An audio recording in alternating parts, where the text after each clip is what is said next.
Assalamualaikum dan salam sejahtera. Baik, dalam video ni saya akan terangkan tentang bab 8 membina kemakmuran negara. Pertama sekali, pembentukan dasar pembangunan nasional DPN. Kita bentuk dulu, lepas tu baru kita laksana. Okey, 10 tahun bermula 1991 sampailah 2000. Diteruskan melalui rangka perancangan jangka panjang kedua RRJP2 dirancangkan oleh Tun Dr. Mahathir Mohamad 17 Jun 1991 menjadikan Malaysia negara maju awal 2020. Matlamat dia perpaduan negara melalui pengagihan kekayaan melalui rancangan Malaysia ke-6 dan juga ke-7.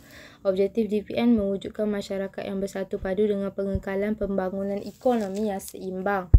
Okay, strategi DPN ada 3. Pertama sekali dari segi ekonomi, penglibatan aktif dalam sektor swasta, program penanaman semula, penggunaan sains dan teknologi, pemilikan saham Bumiputera. Sosial insentif dan kemudahan pendidikan melahirkan masyarakat perdagangan dan perindustrian Bumiputera, bentuk masyarakat disiplin dan progresif. Kemudahan fizikal dan alam sekitar menambah baik kemudahan asas pembangunan mapan.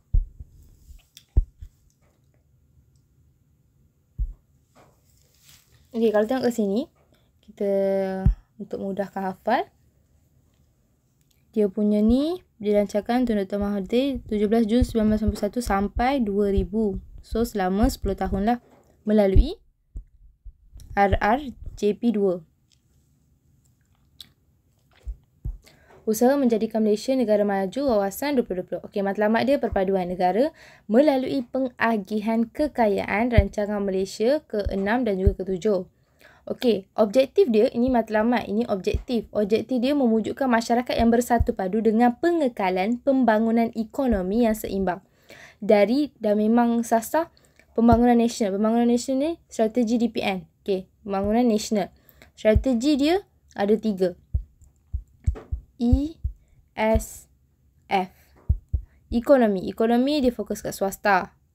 Penglibatan aktif dalam sektor swasta, penanaman semula, program penanaman semula, sains dan teknologi dan juga pemilikan saham Bumiputera sebab saham Bumiputera rendah. Okey, dari segi sosial pula, pendidikan, insentif dan juga kemudahan. Masyarakat melahirkan masyarakat perdagangan dan perindustrian Bumiputera, bentuk masyarakat disiplin dan juga progresif. Kemudahan fizikal dan alam sekitar menambah baik kemudahan asas dan pembangunan mapan.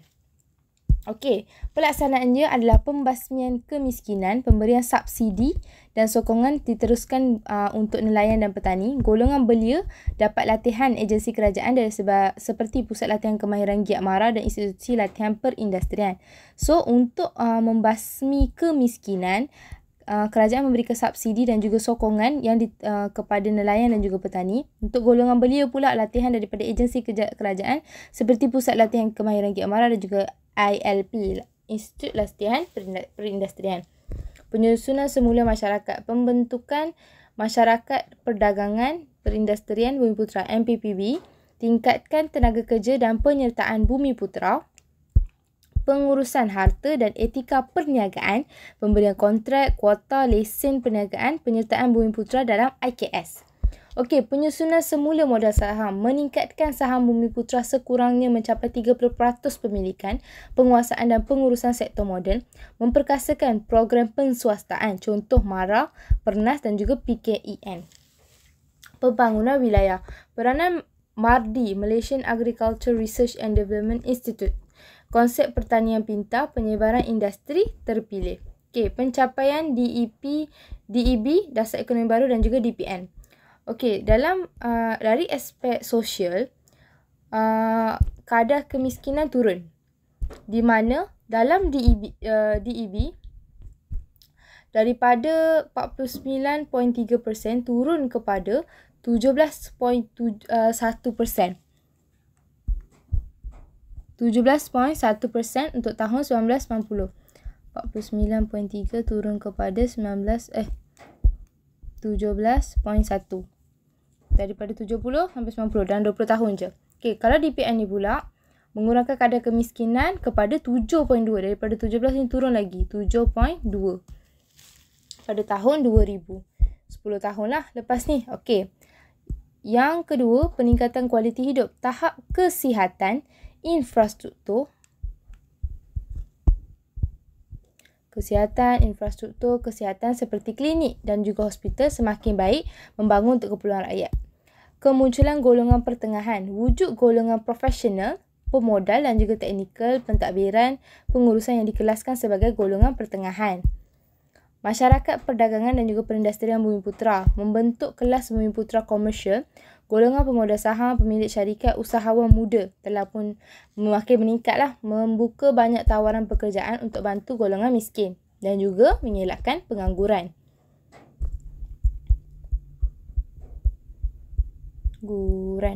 Okey. Pembangunan pendidikan, perkembangan institusi pendidikan, kemunculan graduan dalam bidang sains, teknologi dan juga teknikal, pengangkutan dan juga perhubungan, ekonomi merancak dalam jaringan sistem jalan raya, pengangkutan udara, kereta api, pelabuhan termasuk kawasan pedalaman. Hal ini memudahkan integrasi dan juga pergerakan penduduk. Perkembangan wilayah, kemunculan bandar baharu seperti Felda Segitiga Jengka yang kini dikenali sebagai Bandar Tun Abdul Razak. Okey. Kalau dari aspek ekonomi, perindustrian berat teknologi tinggi, kemunculan perindustrian berat melibatkan penggunaan jentera moden. Dikendalikan oleh HICOM, The Heavy Industry Corporation of Malaysia Berhad. Antara projek yang dilaksanakan adalah membaiki kapal, limbungan pasir gudang, besi dan juga kroli, perai Pulau Pinang, Teluk Kalun dan juga Terengganu. Hafal 2 cukup, perai dengan Pulau Pinang.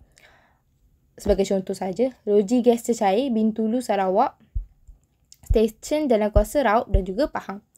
Bagi kawasan perindustrian baharu, pembukaan estet perindustrian dibangunkan oleh PKEN dan dijadikan sebagai bandar terancam. Pembukaan Taman Teknologi Perindustrian sebagai pusat penyelidikan dan pembangunan industri. Pembukaan zon perindustrian bebas sebagai kawasan perdagangan, diberikan pelepasan cukai dan juga tarif. Okey. Dan yang terakhir, kenderaan buatan Malaysia. Penubuhan HICOM dan Kajian Dasar Perindustrian Malaysia tahun 1983 menggalakkan perkembangan industri kereta,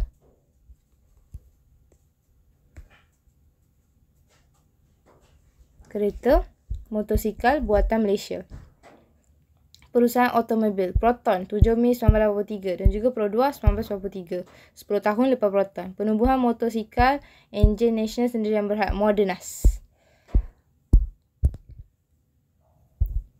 Itu saja, cikgu bagi ringkasan sikit lah kan supaya lebih faham. Okey. Untuk pembentukan, okey dah, cikgu dah cuba explain seringkasnya. Kalau untuk pelaksanaan, so bila dah bentuk, kita kena laksanakan lah kan DPN tu. So DPN ni laksanakan dengan 4 cara.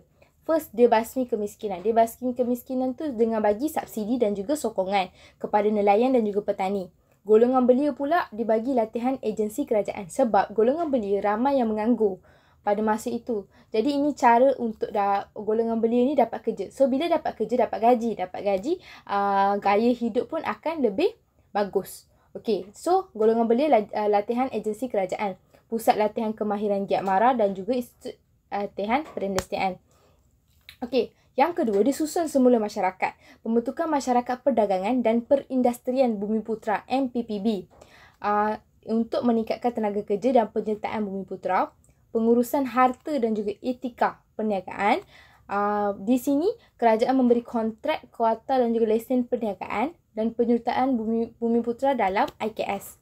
Penyusunan semula modal saham. Seperti yang semula tahu, modal saham yang Bumiputera terlibat sangat kurang pada ketika ini.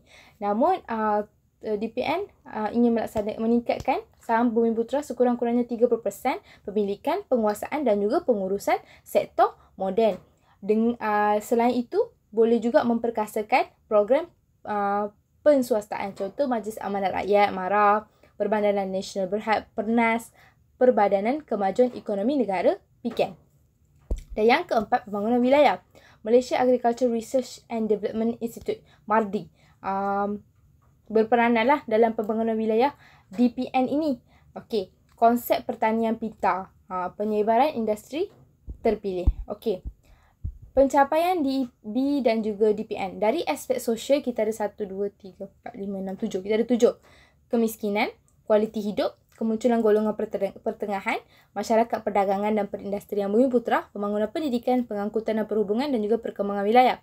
Okey, penurunan kadar kemiskinan ni kita kena bagi bukti lah. Bukti dari aspek angka. Kita nak cakap DEB ni meningkat. Macam tu je tak boleh. Kita kena bagi huraian yang lebih. Lagi-lagi kalau dia nak essay. Okey. So, pelaksanaan DEB ni asalnya pada 1970, 49.3% yang miskin. Tapi pada 1990, berkurang dengan drastik sampai ke 17.1%. Dan ini menggunakan dasar ekonomi baru. Dan apabila kita menggunakan dasar pembangunan nasional, kadar kemiskinan lebih berkurang pada tahun 2000 iaitu sebanyak 7.2%. Okey, dari segi kualiti hidup pula, fokus kepada kesihatan dan juga infrastruktur kesihatan di mana klinik dan juga hospital semakin baik.